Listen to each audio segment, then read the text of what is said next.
Cathy Engelbert built her image on progress. When she took over as commissioner, she spoke with poise and vision, promising to lead the WNBA into a new golden era. She positioned herself as a reformer, a trailblazer who would modernize the league, amplify women's sports, and ensure that every player finally got the respect and the paycheck they deserved. But beneath that polished exterior, something darker was brewing. It turns out, the transformational capital raise she touted as the league's biggest financial win may have been the very deal that doomed her. In 2022, Engelbert orchestrated a $75 million capital raise, selling off a 16% stake in the WNBA. At first, she called it a groundbreaking investment, the kind of deal that would fund marketing, improve facilities, and lift player salaries. The headlines praised her. Investors applauded. For a moment, it looked like the WNBA had finally caught its big break. But as financial experts began to scrutinize the details, the cracks started to show. The valuation of the league, roughly $468 million, seemed inexplicably low, especially when compared to smaller ventures like Unrivaled, which were pulling in similar valuations with a fraction of the exposure. It didn't take long for fans and insiders to realize something didn't add up. That's when everything started to unravel. Reports surfaced suggesting Engelbert might have quietly tied the sale to ongoing collective bargaining negotiations without clearly explaining where the money went. It wasn't just a bad look, it was a potential scandal. Players felt betrayed. Owners felt blindsided.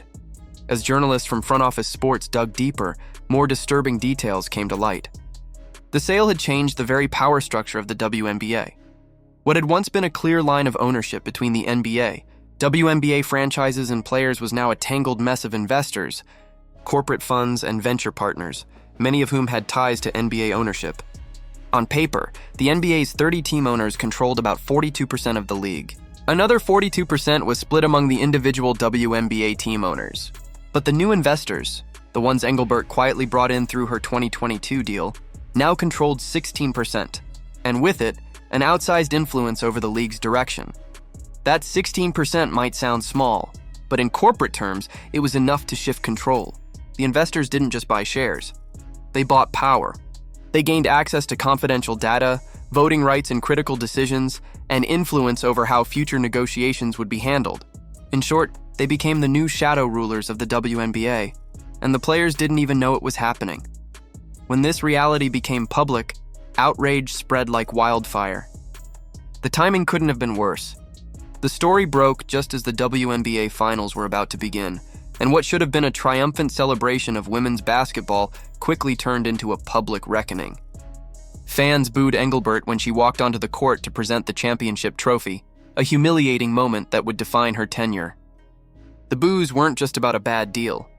They were about a broken promise. Engelbert had vowed transparency, but now she looked like the very thing she claimed to be fighting against. A corporate executive hiding behind PR buzzwords and empty statements. Behind the scenes, owners and executives were in full panic mode. Some claimed they hadn't even been fully briefed on the details of the sale until months after it happened. Others accused Engelbert of manipulating the numbers to protect her position. Internal memos revealed that parts of the $75 million had been spent on vague consulting initiatives and brand partnerships that produced almost no visible results. League insiders described it as throwing money into smoke. That phrase quickly became a meme, the perfect symbol of Engelbert's crumbling credibility, but perhaps the most damaging revelation came when it was discovered that the undervalued sale had ripple effects on player negotiations. During tense collective bargaining talks, Engelbert reportedly used the $75 million investment as proof that the league was financially disciplined, arguing that major salary increases weren't yet sustainable. To the players, that felt like betrayal. They had fought to grow the league's audience, driven sponsorships, and boosted ratings, only to be told once again that there wasn't enough money to pay them fairly. Public sentiment turned brutal.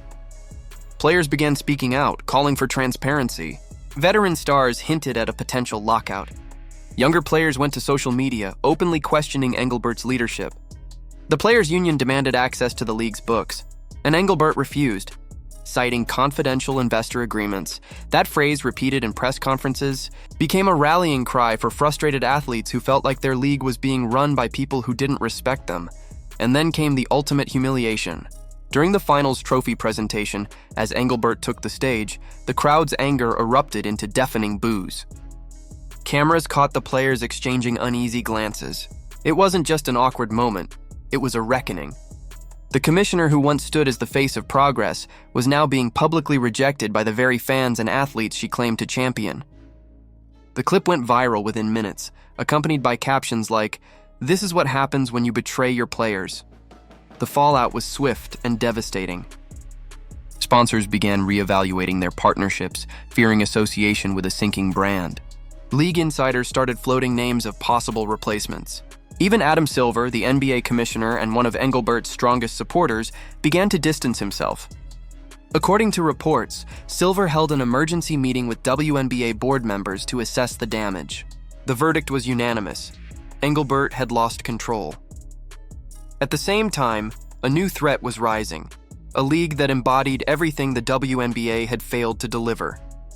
Unrivaled, the player-founded organization created by Nafisa Collier and Brianna Stewart, was gaining serious traction. Their model was everything Engelbert's wasn't: transparent, fair, and player-driven. Where the WNBA saw bureaucracy, Unrivaled saw opportunity. Their promise of equal pay, open contracts, and player autonomy was attracting both sponsors and fans, disillusioned by the WNBA's corporate chaos.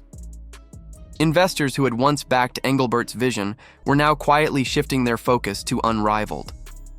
Some even pulled out of WNBA deals altogether, choosing to wait and see how the new league performed. Players who once dreamed of WNBA stardom were suddenly considering jumping ship to a league that treated them as partners instead of employees. Engelbert's empire wasn't just cracking, it was collapsing from the inside out. By the time the NBA stepped in to stabilize operations, the WNBA's credibility was in tatters. Engelbert, once hailed as the league's savior, had become its biggest liability. Every press appearance she made felt like damage control. Every statement she issued sounded like denial. And every moment she remained in power only deepened the divide between players, fans, and ownership. Cathy Engelbert's downfall will be studied for years as one of the most stunning collapses in modern sports leadership. A cautionary tale about ambition, secrecy, and the cost of losing touch with the people who make the game possible. What began as a bold mission to empower women's basketball ended in scandal, division, and the rise of a rival league poised to take everything the WNBA once stood for.